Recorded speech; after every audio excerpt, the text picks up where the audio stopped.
Assalamualaikum warahmatullahi wabarakatuh. Waalaikumsalam warahmatullahi Warahmatullahi wabarakatuh.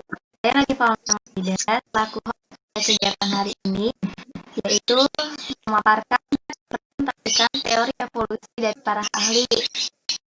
Sebelum memulai kegiatan hari ini, berdoa menurut kepercayaan dan agama masing-masing. Berdoa mulai.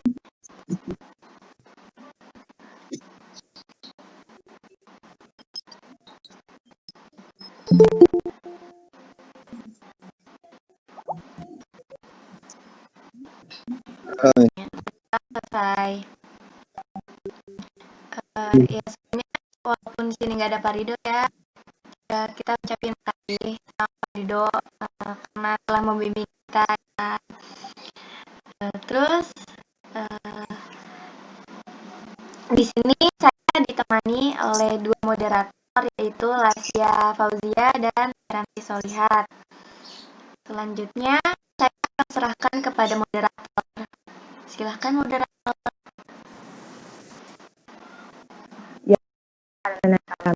Amalia, selanjutnya saya akan membacakan ini. Yang pertama itu jam 8.30 sampai 8.40 itu pembukaan koleksi, bacaan rondon, tata tertib dan perkenalan panelis oleh moderator. 8.40 sampai 8.45 pemaparan materi kelompok sama. 8.5 sampai 9.10 pemaparan materi dari kelompok Darwin. 9.10 sampai 9.25 pemaparan materi kelompok Wilson. 9.25 sampai 9.30 pemaparan oleh MC. Selanjutnya, saya akan membacakan tata tertib pemaparan materi pada kali ini. Yang pertama, seluruh peserta wajib hadir. Kedua, seluruh peserta diwajibkan memakai seragam. Yang ketiga, seluruh peserta diwajibkan untuk menyalakan kamera. Yang keempat, peserta yang tidak berkepentingan untuk berbicara, audio dimatikan, kecuali sudah mendapatkan izin dari moderator. Yang kelima, peserta dilarang menggunakan kata kasar. Yang keenam, peserta saat menyampaikan materi tidak bertele-tele dalam menyampaikannya. Dan selanjutnya saya akan memperkenalkan panelis dari kelompok Darwin, yaitu Adike Sanara, Iksan Setia. Kemudian panelis dari kelompok Wilson itu ada Muhammad Randa, Hafiz Sakda, dan Karin Angelin. Lalu panelis dari kelompok Selamat itu ada Adam Kurniawan, Muhammad Akbar, dan Uda Sati. Selanjutnya silakan pada kelompok untuk memaparkan materi.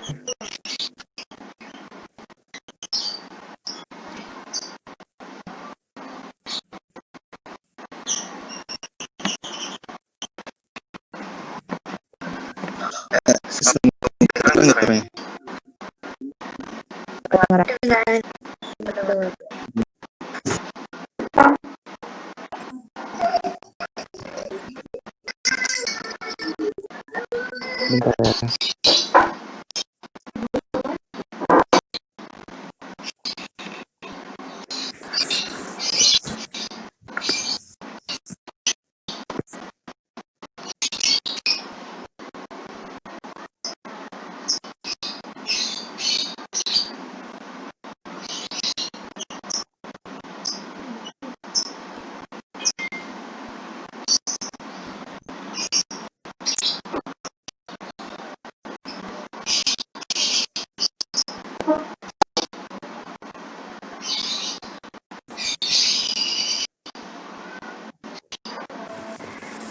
Ada nongol nggak di PPT-nya? PPT, Bang. Nah, udah. Nongol.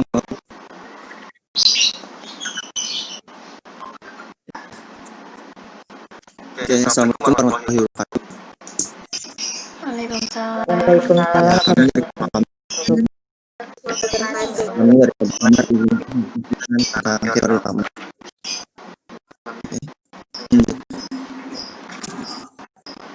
Gitu nggak boleh tebal. Slide gitu.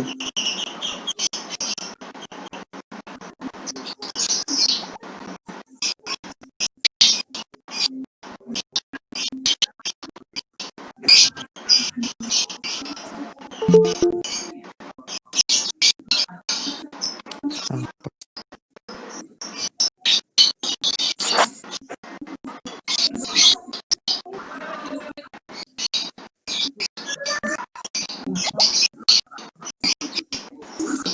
lama.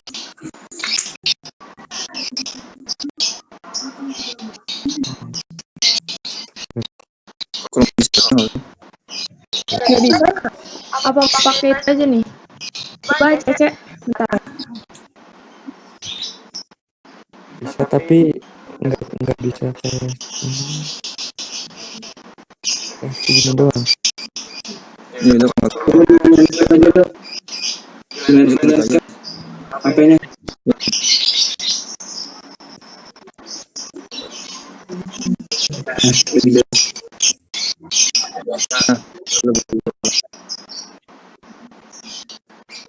Nah, ya, teori lama. Oke, lanjut.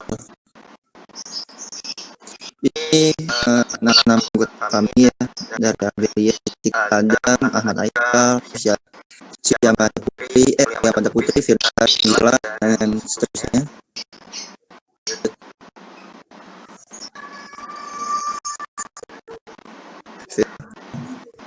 Lanjut ya.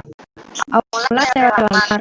Ada abad ke-18, seorang ahli biologis dan baptis Dalmat yang juga merupakan seorang peneliti Charles di bidang evolusi mengusulkan suatu mekanisme berubah seiring berjalannya waktu. Lama mempublikasikan hipotesis pada tahun 1809. Nah, ini ada foto lama ya. Saya lanjut lagi.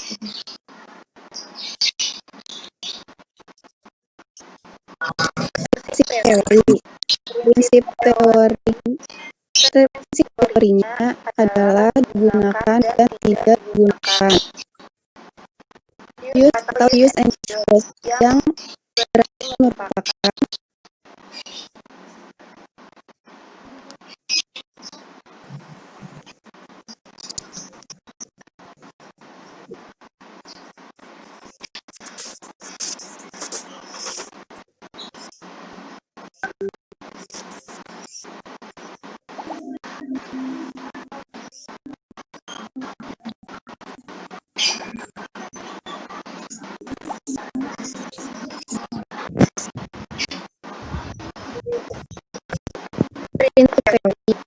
prinsip teorinya adalah digunakan dan tidak digunakan habitus dan indisio yang berarti merupakan ide di mana bagian tubuh yang sering digunakan itu akan bertambah besar dan semakin kuat, sedangkan bagian tubuh yang tidak digunakan akan hilang.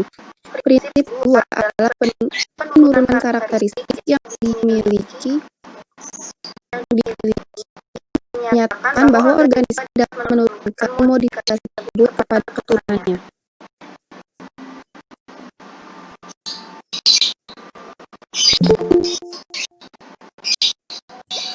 Kelebihan dari teori Lamarck adalah dengan adanya teori Lamarck dapat dikemukakan ide besar bahwa hubungan evolusi dengan lingkungan.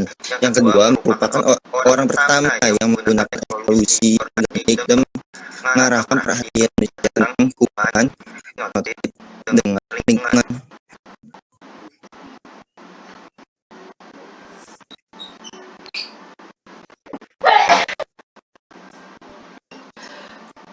Selanjutnya, ada contoh teori dari Lamarck, yaitu tentang jerapah. Jadi, pada awalnya, nenek moyang jerapah ini dikatakan oleh Lamarck adalah jerapah berleher pendek.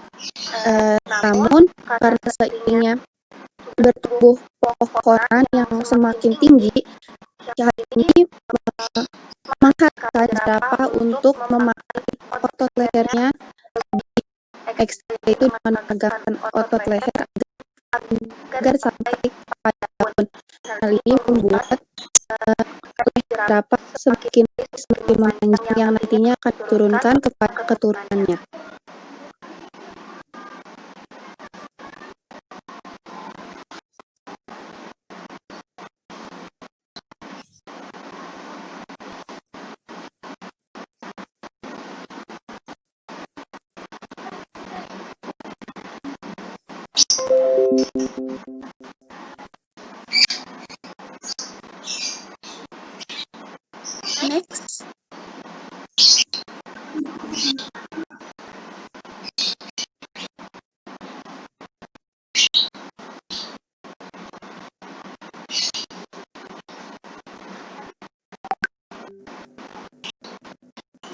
Ya mungkin itu aja materi kita sampaikan.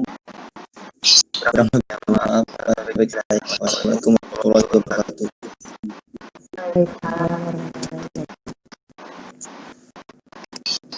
Untuk kelompok lama ada tambahan atau kesimpulannya tidak?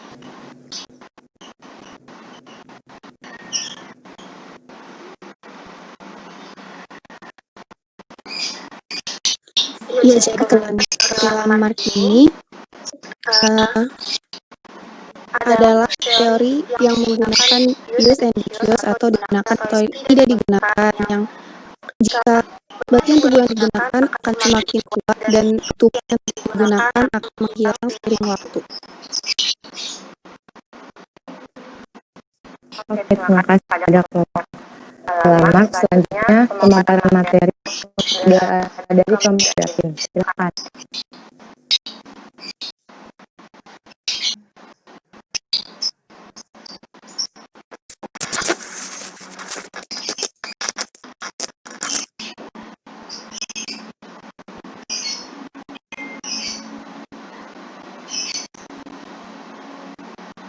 Aura boleh dibuka slide-nya.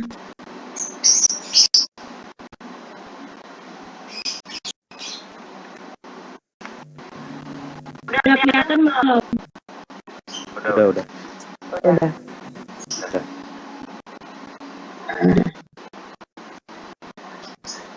Ini mulai aja. Ya, mulai. Assalamualaikum warahmatullahi wabarakatuh. Waalaikumsalam warahmatullahi wabarakatuh. Ini dari kelompok Darwin akan menjelaskan teori tentang yang dituliskan oleh Darwin. Pertama ini akan kelompok hampir itu ada Faiz, ada Fadi, ada Bikesa, ada Ilham, ada Mudara, ada Fian, ada Kalsa, ada Aura, ada Arya, dan ada Dika. Deo, maaf Deo, Ya. suaranya di. Oh ya. Terima kasih. Oke.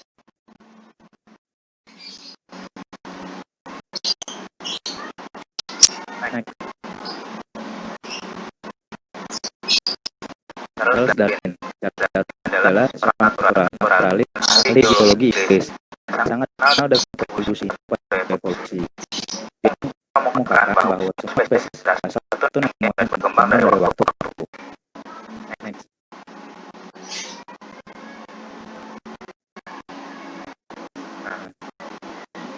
Charles Darwin ini memiliki karya yaitu pada tahun 1959. Charles memutuskan evolusinya sangat terkenal. Sampai saat ini dalam buku yang berjudul On the Origin of Species by Means of Natural Selection. Next.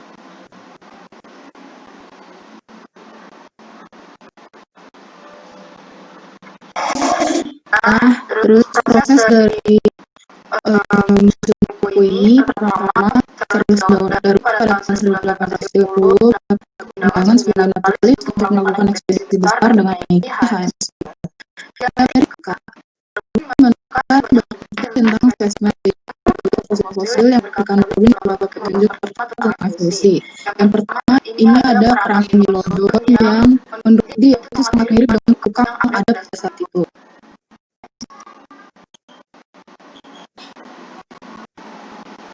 Kemudian ketika sedang dalam perjalanan menuju benua Australia, lebih tepatnya ke Kepulauan Galapagos, dia menemukan 14 jenis burung fish yang berbeda. Di situ ada pada paruhnya. Kenapa paruhnya berbeda menurut dia? Karena makanannya itu berbeda. Sehingga yang membuat dia berpikir kenapa itu bisa terjadi, dia mendapatkan kayak semacam ilmu dan semacam petunjuk dari Thomas Robert Next.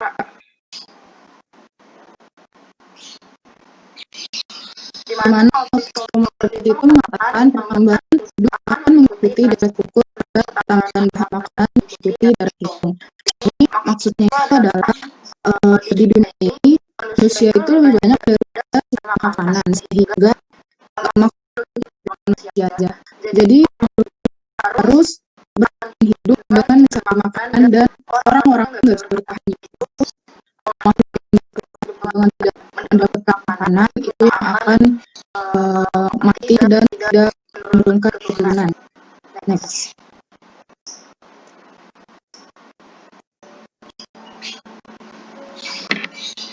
Nah, kemudian setelah dia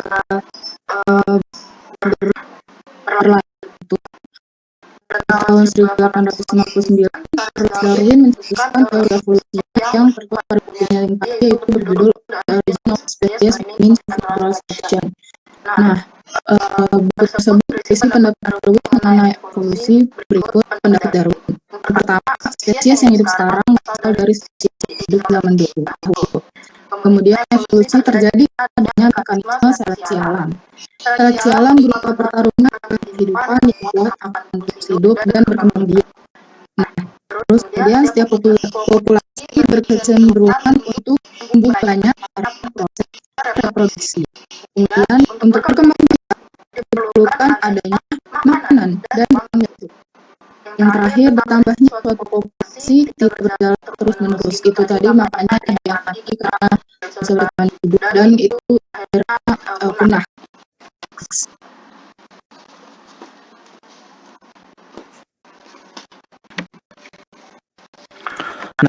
Jadi sebelum teori Darwin ini dipublish, ada orang ahli lain yang memiliki ide yang sama dengan Darwin, itu Alfred Russel Wallace.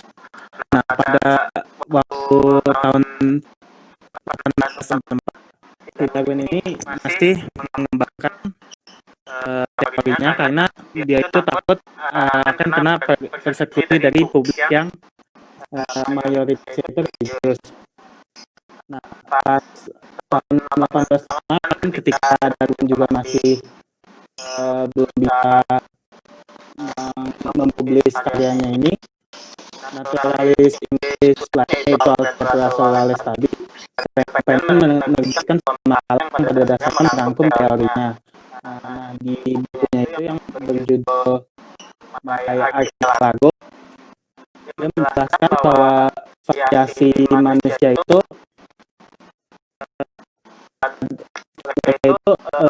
di kepulauan itu terdapat variasi manusia yang awalnya itu berasal dari daerah yang sama. Nah, terus ada Darwin dan Wallace kemudian memberikan kuliah bersama mengenai evolusi di hadapan Human Society of London pada Juli 1898. Darwin mempersiapkan The Origin of Species by Means of Natural Selection untuk publikasinya.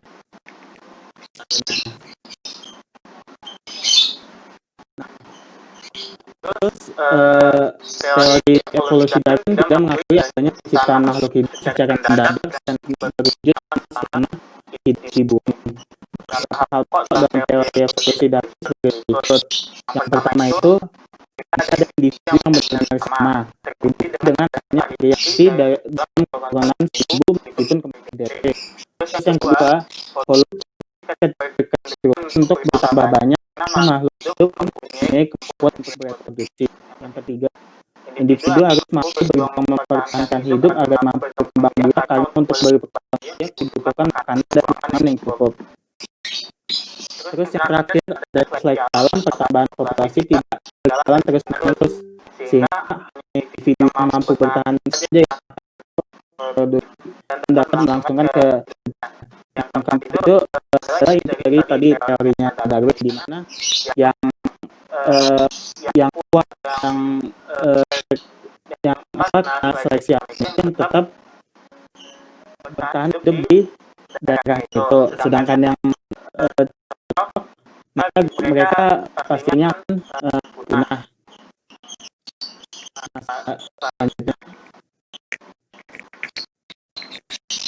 Selanjutnya itu perbandingan teorinya itu, kalau Darwin dan Wallace tadi sama-sama berpendapat bahwa variasi dari spesies itu bisa oleh seleksi alam. Nah, untuk tadi sudah dijelaskan bahwa mekanisme evolusi itu terjadi karena penggunaan organ tubuh dan use and use method conditional. Dan yang ketiga untuk tadi pesan dia itu tentang bahwa teori lama bahwa perubahan di individu akibat faktor itu tidak diwariskan ke turunannya. Selanjutnya.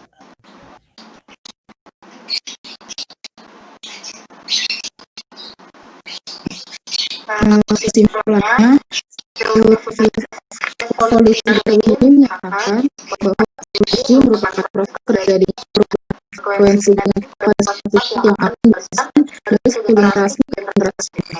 Secara sederhananya, spesies yang hidup sekarang berasal dari spesies sebelumnya. Evolusi akan terjadi dengan sendirinya melalui proses ini. Kita kasih kelompok pertama. Selanjutnya materi kelompok pesan. Silakan. Sebentar ya.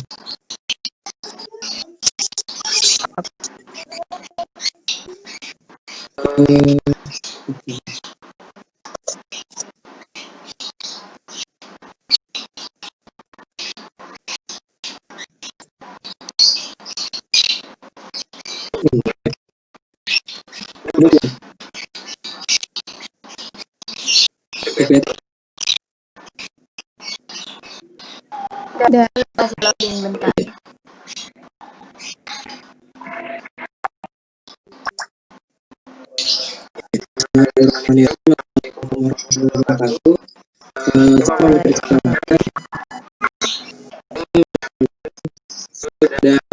Juga kita dan ini akan mewakili kelompok Augustus untuk menjelaskan dirinya. Nah, jadi kelompok kami ada Afifah Muhammad, Faisal Ramdana, Katiza Satya, Indri Pratiwi, Karin Angel, Muhammad Ilham, Fethiwan, Trisha Wadan, Sakti, Raina Kia, Kia Ulia Sulaiman Mangkubumi, dan tidak Nabi Firdaus. Saya akan menjelaskan teori evolusi ini. Evolusi itu jadi merupakan suatu proses perubahan makhluk hidup secara bertahap dan melakukan perkembangan. Hingga tahun untuk berubah ini. Untuk yang sederhana, kebijakan lebih kompleks. Evolusi adalah perubahan pada sifat-sifat perubahan populasi organisme dari satu generasi ke generasi berikutnya. Perubahan tersebut disebabkan oleh kombinasi tiga proses utama, yaitu ada variasi, reproduksi, dan seleksi. Evolusi dari saat perbedaan jadi lebih umum atau langka dalam suatu populasi. Terdapat beberapa evolusi, yaitu ada evolusi progresif atau evolusi yang kemungkinannya bertahan hidup, dan evolusi regresif atau retrogresif yang tidak pernah. Jadi apa hubungan Weismann dengan teori evolusi? Jadi Albert Weismann ini merupakan ilmuwan yang memiliki hipotesis bertentangan dengan hipotesis Lamarck. Karena Lamarck berpendapat bahwa evolusi disebabkan karena batasan genetik yang diperoleh oleh dari lingkungannya. Sedangkan Albert Weismann dengan percobaan ini nanti akan dijelaskan oleh teman saya, yaitu percobaan menggunakan tikus. Dan juga Weismann ini membuat teori evolusi oleh seleksi alam yang dijelaskan oleh Charles Darwin dan Wallace. Namun Weismann merasa perlu tidak setuju pada bagian di mana teori Darwin telah menerima pandangan lama, yaitu warisan karakter yang diperoleh. Weismann sangat tidak setuju dengan konsep tersebut. Dia menunjukkan ketidakmungkinan mengusulkan sebuah mekanisme di mana perubahan dalam organ dan jaringan eksternal binatang yang disebabkan oleh lingkungan akan disampaikan ke generasi berikutnya. Weismann tidak menentang teori evolusi Darwin, justru menjelaskan teori evolusi Darwin menurut Weismann perubahan sel tubuh akibat pengaruh lingkungan tidak diwariskan pada keturunannya. Selanjutnya percobaan Weismann akan dijelaskan oleh teman saya, Hafizah Sa'diyah. Ya, di sini saya mau menjelaskan tentang percobaan Weismann, karena Weismann tadi nggak merasa teori si Lamarck ini kurang benar, jadi percobaan dong. Akhirnya dia melakukan percobaan dengan memotong epitik jantung betina nih. Lalu kemudian dikasih ke anaknya, yang ternyata ekornya masih utuh dan masih seperti sebelum si ibu induknya ini dipotong. Keluarga itu bantu menerus hingga sampai satu generasi dan keturunannya akhir ternyata berekor panjang. Jadi menjelaskan bahwa perubahan sel tubuh akibat ini tidak diwariskan pada keturunannya. Evolusi menyangkut warisan gen lewat sel-sel alami. Makna jika evolusi berkaitan dengan gejala seleksi alam pada faktor genetik. Nah, itu sangat menentang banget di mana teori lama bahwa perubahan faktor genetik itu terjadi karena lingkungan di luarnya. Bahkan lingkungan terdapat di dalam sel atau di dalam tubuhnya makhluk gitu. Makanya sangat ditentang oleh melalui percobaannya tersebut.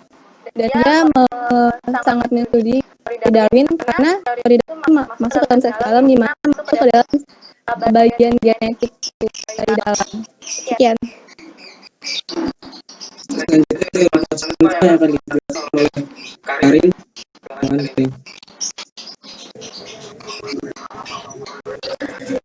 Nah, selanjutnya ada teori plasma nutfah. Teori plasma nutfah ini sebagai teori yang menentang prediksi lamar. Weismann menyatakan bahwa warisan dalam organisme multiseluler hanya terjadi melalui sel benih seperti gamet, seperti sel telur dan sel sperma. Sel lain dari tubuh seperti difungsi dan keturunan. Efeknya sama. Sel benih tidak menghasilkan sel somatik dan tidak terpengaruh oleh apapun yang dipelajari sel-sel somatik atau oleh itu kemampuan apapun yang diperoleh seseorang selama masa hidupnya. Informasi tidak dapat diteruskan dari soma plasma nutfah dan generasi berikutnya. Weismann berpendapat bahwa evolusi menyangkut bagaimana pewarisan gen melalui sel-sel kelamin. Dengan kata lain, evolusi adalah gejala seleksi terhadap faktor genetika. Ini disebut sebagai Sawar Weismann. Gagasan mengenai Sawar Weismann ini merupakan penting dalam evolusi modern. Proses mutasi pada gamma merupakan satu-satunya perubahan pada makhluk hidup yang diseleksi oleh seleksi alam. Ya, saya juga bakal menceritakan tentang eksperimen. Itu Weismann melakukan percobaan menghilangkan ekor 6 lapis putih berulang kali selama 5 generasi dan melaporkan bahwa ada tikus lahir 4 ekor atau bahkan dengan ekor yang lebih pendek. Nah, di situ kita mengatakan bahwa 900 anak muda dihasilkan oleh 5 generasi orang tua yang dimutasi secara artifisial. Namun, tidak ada satu contoh pun ekor dari mereka yang menyatakan ada organ tubuhnya yang tidak seperti kelainan. Oke, sekian dari kami. Mohon maaf bila ada yang terbatas atau ada yang kurang. Sekian dari kami. Assalamualaikum warahmatullahi wabarakatuh.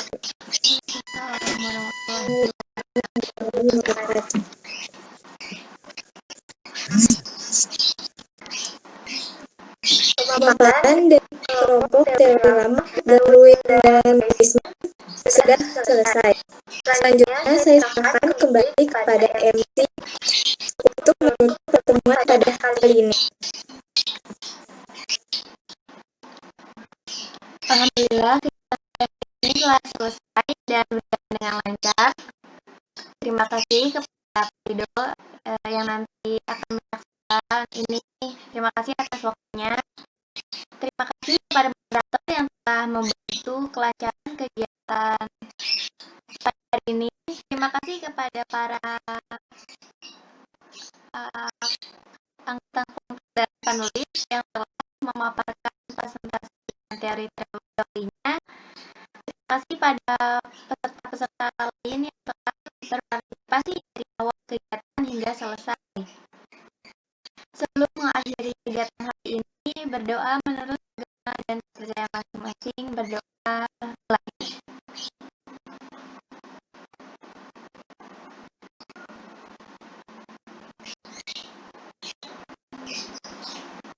Selesai.